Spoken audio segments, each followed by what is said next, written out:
So the last technique brought us up to the top of the sternum. That's our next to last station.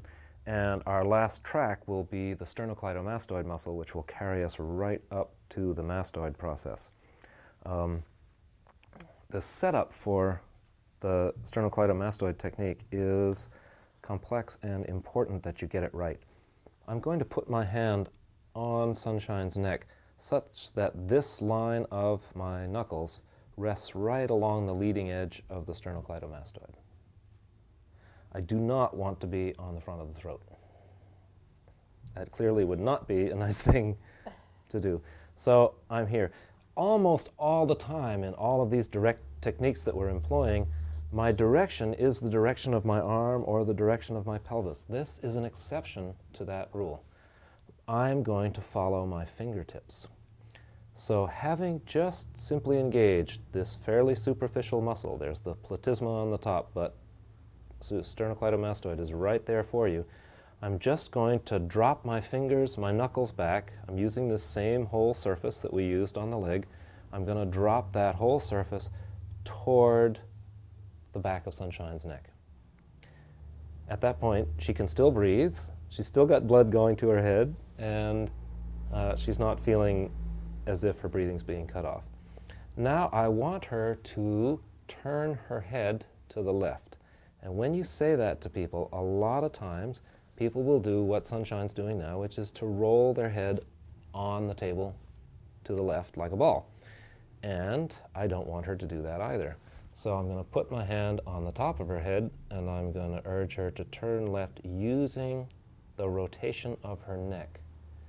And one of the things that you can tell the client is that they'll hear their hair on the table. You can't hear it much, but they can hear it because they're not just rolling their head on the table, they are rotating the neck around its axis.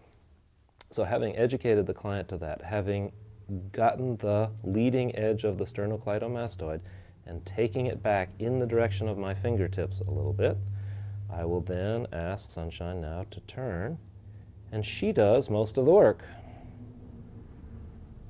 by turning away from me. Do you feel the kind of pull on that, Sunshine? Yes. Okay.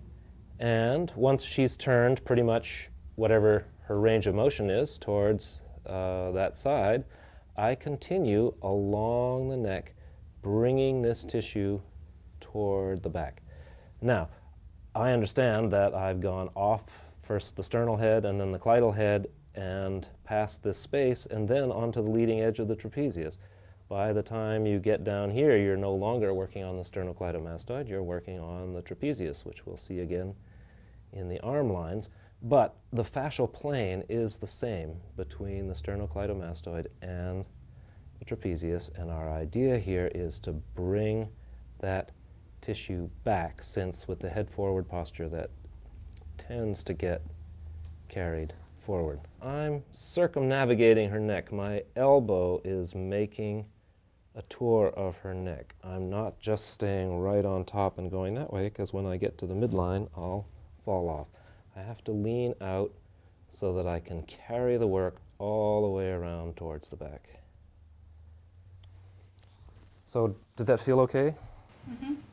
Some burning involved in that? A little bit. But not too bad. No. And no pressure on your windpipe.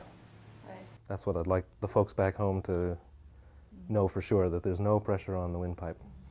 All right, Susan, you ready to try this? I am. All right, use your left hand here. Good, so it's this next knuckle right there, right along the edge of the sternocleidomastoid. Good, okay? And you let her turn first, so you have to tell her what to do. So start to turn your head.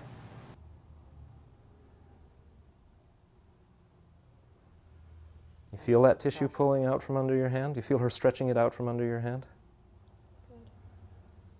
Pressure's okay. Mm-hmm. That's right, and you lean so that you can, how far back on her neck can you go before you fall off? That's it, that's it, that's it, that's it. When she's gone as far as she can go, then you go as far as you can go, and then let up.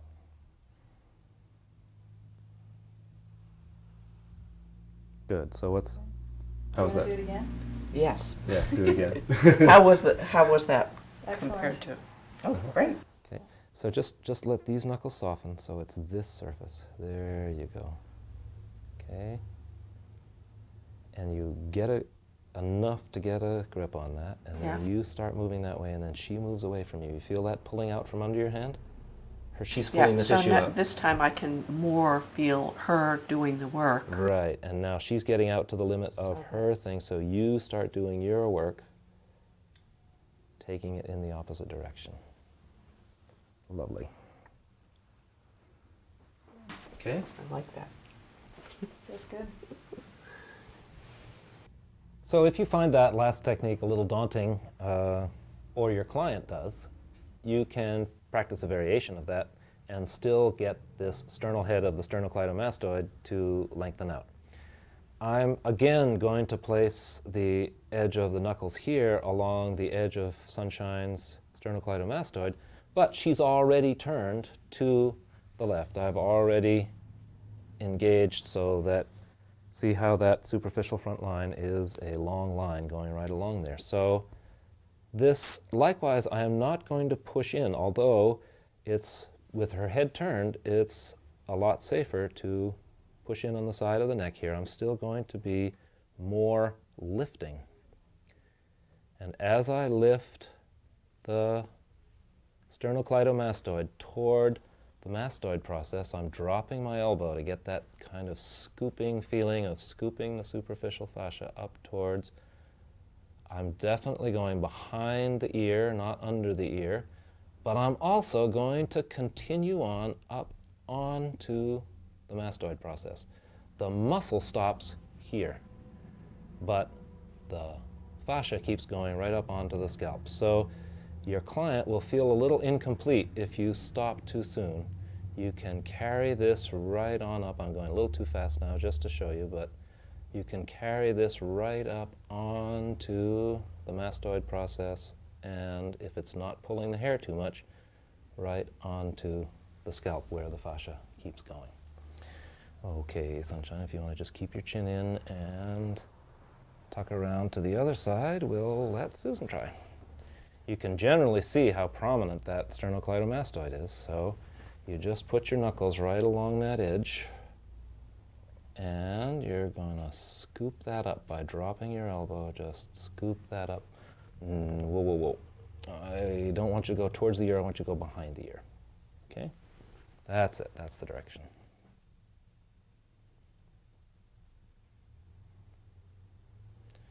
I feel like I lost. You lost it there, right at the end. Yeah, okay, so try it again. A little slower. That's good. Does that feel good, Sunshine? That's great. Yeah, that looks like just right. And just don't lose it. Stay right on that bone.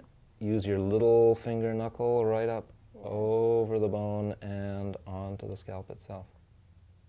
Yeah. Ça y est. Great. Excellent.